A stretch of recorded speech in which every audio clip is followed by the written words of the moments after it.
ఊహించండి, మీరు సరదాగా రాత్రి వేళల్లో బయటకు వచ్చి ఆకాశం వైపు తల ఎత్తి చూశారు. ఆకాశం వైపు చూస్తే చందమామ లేడు. మీరేమనుకుంటారు? బహుశా చందమామ మబ్బుల కారణంగా కనిపించట్లేదేమో అని అనుకుంటారు. కానీ నిజానికి అక్కడ జరిగింది ఏంటి అంటే చందమామ కంప్లీట్గా మాయమైపోయాడు. జస్ట్ ఇమాజిన్, ఇప్పుడు మన భూమికి ఏమవుతుంది? సడన్గా చందమామ మాయమైపోతే అసలు మన భూమి పైన ఎలాంటి మార్పులు వస్తాయి? మనందరికీ బాగా తెలుసు చందమామ కారణంగానే మన సముద్రంలో అలలు వస్తాయి అని. అయితే చందమామ సడన్గా మాయమైపోయాడు కదా, ఇప్పుడు అలలు ఏమవుతాయి?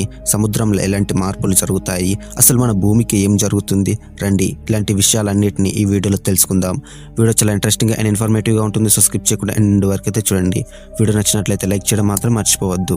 చంద్రుడికి భూమికి మధ్య దూరం 3,84,400 కిలోమీటర్లు. ఇప్పుడు చంద్రుడు మాయమైపోయాడు కాబట్టి ముందుగా బీచెస్లో అలలు అనేవి ఆగిపోతాయి. మనందరికీ బాగా తెలుసు బీచెస్లో అలలు అనేవి మన చంద్రుడి యొక్క గ్రావిటీ వల్లనే తయారవుతాయి. సో ఇప్పుడు చంద్రుడు లేడు కాబట్టి అలలు కూడా లేవు.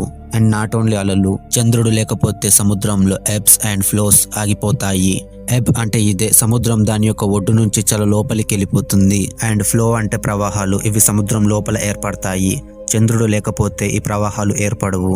అండ్ చందమామ మాయమైపోయాడు కాబట్టి పెద్ద పెద్ద సునామీలు రావడం కూడా ఆగిపోతాయి. అండ్ సముద్రంలో అలలు రాకపోతే సముద్రం లోపల ఉండే జీవులకు చాలా అంటే చాలా ప్రమాదం అవుతుంది. వాటి యొక్క జీవితం ప్రమాదంలో పడిపోతుంది. ఎందుకంటే సముద్రం లోపల అలలు లేకపోతే సముద్రం యొక్క ఎకోసిస్టమ్ కూలిపోతుంది.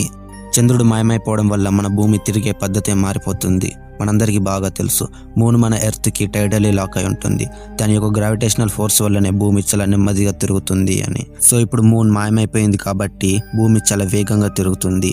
ఎంతలా అంటే ప్రజెంట్ మూన్ ఉన్నప్పుడైతే ఒక రోజుకి 24 గంటలు ఉంటుంది. అదే ఇప్పుడు మూన్ లేదు కాబట్టి రోజుకి 21 నుంచి 22 గంటలు మాత్రమే ఉంటుంది. 21 నుంచి 22 గంటలు అంటే మన యొక్క జీవిత చక్రమే మారిపోతుంది. ఇక రాత్రుల విషయానికి వస్తే మూన్ రాత్రులు మనకు చాలా హెల్ప్ చేస్తుంది. ఎందుకంటే దాని యొక్క లైట్ రిఫ్లెక్షన్ శక్తితో మన భూమి పైన వెన్నెల వచ్చేలా చేస్తుంది. సో ఇప్పుడు మూన్ లేదు కాబట్టి వెన్నెల లాంటి లైట్ కూడా లేదు. రాత్రులు చాలా భయంకరమైన చీకటి ఉంటుంది. ఎంతలా అంటే మూన్ ఉన్నప్పుడు ఎంత చీకటిగా ఉండేదో దానికంటే 7 రెట్లు ఎక్కువ చీకటిగా ఉంటుంది. అండ్ రాత్రులు జంతువులు వేటాడే విధానమే మారిపోతుంది. అండ్ రాత్రులు మనం నిద్రపోయే సమయాన్ని కంప్లీట్ గా మార్చుకోవాల్సి ఉంటుంది. మూన్ ఉన్నప్పుడైతే 24 గంటలు టైం ఉంటుంది. అందులో 12 గంటలు రాత్రులు ఉంటాయి. ఆ 12 గంటల్లో యావరేజ్ గా ఒక వ్యక్తి 7 నుంచి 9 గంటలు నిద్రపోతాడు.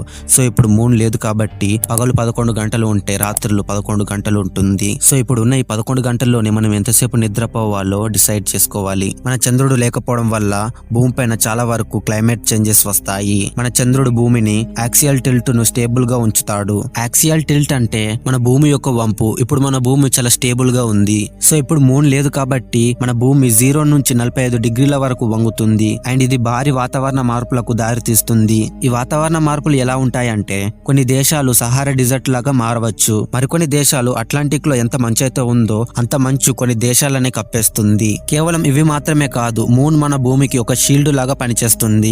ఎలా అంటారా? మీరు రాత్రులు మూన్ ని చూసినట్లయితే మొత్తం తెల్లగా ఉంటుంది. కానీ ఒక్కొక్క చోట ఇలా బ్లాక్ కలర్ లో కనిపిస్తుంది. ఈ బ్లాక్ కలర్ లో ఉన్న స్పాట్ ఏమై ఉంటుందో మీరు ఆలోచించే ఉంటారు. అయితే ఆ స్పాట్ ఏంటి అంటే అది ఏంటో కాదు, ఆస్ట్రాయిడ్ యొక్క దాడితో క్రియేట్ అయిన ఒక పెద్ద లోతైన గుంటలు. ఈ మూన్ మనకు షీల్డ్ లాగా పనిచేస్తుంది కాబట్టి స్పేస్ లో నుంచి వచ్చే మెటరాయిడ్స్ అండ్ ఆస్ట్రాయిడ్స్ ని మన భూమికి ఢీ కొట్టకుండా ఉండడానికి ఈ మూన్ మధ్యలో ఉండి మన భూమిని కాపాడుతుంది. సో ఇది ఇవాల్టి వీడియో. మీకు అర్థమయ్యే ఉంటుంది మూన్ మన భూమికి ఎంత అవసరమో అని. చాలా మంది చంద్రుడు అంటే మనకు వెలుతురునిచ్చే చందమామ అని అనుకుంటారు. చంద్రుడు అంటే మనకు కాంతినిచ్చేవాడే కాదు, మన భూమి పైన ఎంటైర్ ఎకోసిస్టమ్ ను బ్యాలెన్స్ చేసే ఒక సైలెంట్ గార్డియన్. ఈ వీడియో నచ్చినట్లయితే లైక్ చేసి ఛానల్ ని సబ్స్క్రైబ్ చేసుకోవడం మాత్రం మర్చిపోవద్దు. మరొక వీడియోలో మళ్ళీ కలుద్దాం. Thanks for watching.